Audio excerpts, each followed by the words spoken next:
I'll juice you up. Well, here we go again.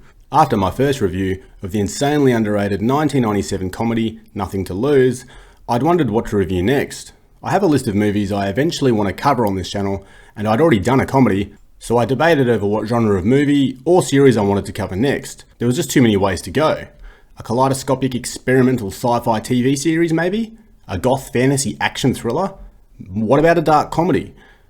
The internal debate became a nightmare carousel from which there was no getting off. I sunk into a deep depression, a dark abyss where there was no joy, or hope, or reason, or meaning. There was a tragic irony to my turmoil. It seems an abundance of options had left me with no choice. I knew that there was only one way out. That's when it happened.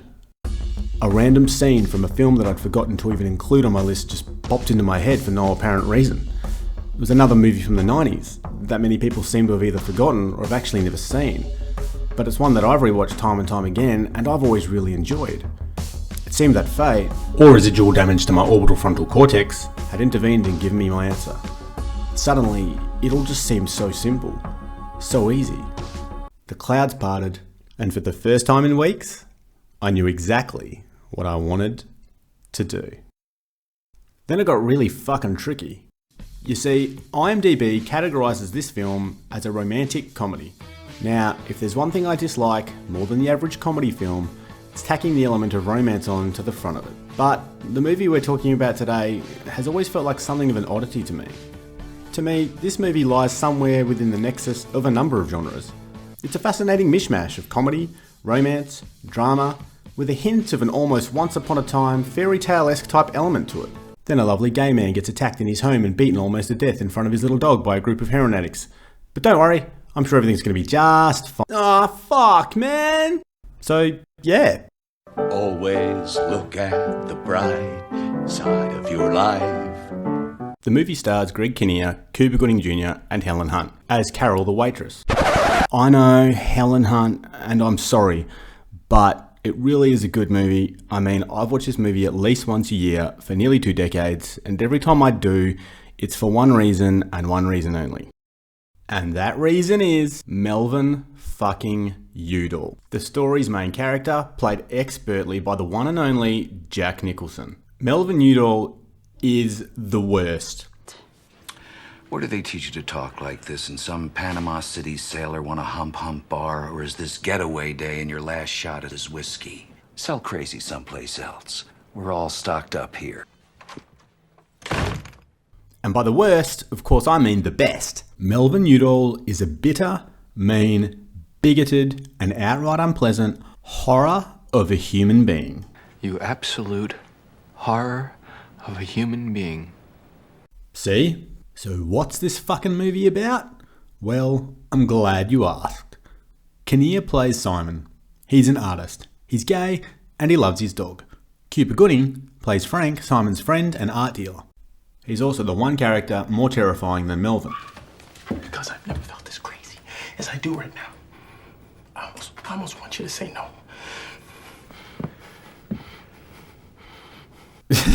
Oh man. Melvin is a famous published author who also suffers from OCD. Oh, and he's a total prick. How do you write women so well?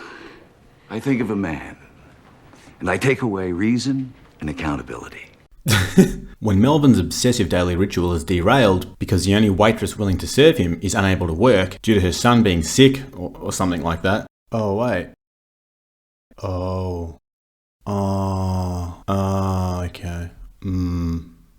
$50 says that kid doesn't live to see Christmas. Anyway, when Carol can't come to work because of her son, Melvin pays for a private doctor to get him better so she can return to work. Meanwhile, Simon is attacked in his home, and while he's in hospital, Frank forces Melvin to care for Verdell, his dog. I can't take a dog. Nobody's ever been in here before. Hey, Frank. Frank? Hey, Frank. Melvin grows pretty fond of Verdell. Always look at the bright side of your life. And when Simon returns home to recover, Melvin continues to walk in for him. The scene where he notices Verdell has begun stepping over the cracks in the sidewalk like he does is simply amazing. Hey, Look at that. Look at him, buddy. Don't be like me. Don't you be like me. You stay just the way you are, because you are a perfect man, and I'm going to take you home and get you something to eat. What you love. I used to laugh at this scene, but now that I watch it, ever since I got my puppy, I realise that every single day I'm like, who's my handsome little boy? Who's a handsome boy, hey? You a handsome boy? Oh, I love you. Simon finds out he's broke due to medical bills and he's going to lose his apartment, and so Frank convinces him to travel to the country to see his estranged parents and ask them for money. Frank coerces Melvin into taking him, and Melvin, afraid that Simon will put the moves on him, asks Carol to come with them. Soak it up. It's your last chance for a hug for a few days. Carol the waitress, Simon the fag. I love how Melvin has the entire trip programmed, and the scene where he blares YMCA by the village people is hilarious, not because of the actual song, but because of what Melvin says after. Pay close attention. I've got the whole trip programmed. I'm just kidding. I wanted to see what you'd do. I'm just kidding. I wanted to see what you would do. As if it was entirely possible that Simon may actually just burst into dance. It's a brief moment, but it's one of those little things in the movie that just cracks me up. They make it to the country, arrive at their accommodation, and when Simon decides to stay in for the night, Carol and Melvin go for dinner together. Carol realises she has feelings for Melvin, but in true Melvin fashion, he fucks it up and says something horrible. Carol tells him to pay her a compliment and mean it or she will leave. After a brief and kind of confusing rant on how much he hates pills, Melvin tells her that because of her, he has begun taking his medication for his obsessive compulsive disorder, giving us the titular line of the entire movie. You make me want to be a better man. Smooth as fuck. Someone's getting laid tonight. But no, wait, he fucked it up. Basically, Simon decides not to ask his parents for money and to face the situation on his own. The three head back to the city, but Simon finds out his apartment's been given away and he's now homeless. But when they make it back to the city, he realises that Frank has actually arranged with Melvin for Simon to stay with him until he finds another place. I just love how these two fall into this odd couple routine so quickly. It's pretty funny. Simon convinces Melvin to go see Carol and fix things, and he does, and the movie ends with the two of them beginning a relationship. So, why do I love this movie?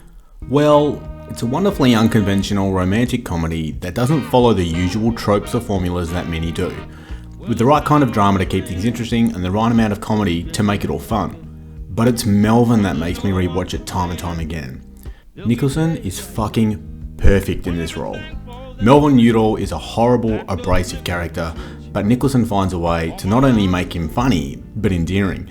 I'm fascinated by this guy from the moment you first see him on screen, and I just want more and more of him. Yes, you have to sit through a lot of Helen Hunt, and again, I'm sorry. But if you haven't seen this movie, check it out, and if you have, but you haven't seen it in a while, go back and rewatch it. I promise you won't be sorry. This has been Movie Film the Series' second upload. I hope you enjoyed it. Don't smash that like button if you don't want, and don't subscribe if you don't want to do that either. Again, I really couldn't give a shit. Do hope to see you next time though.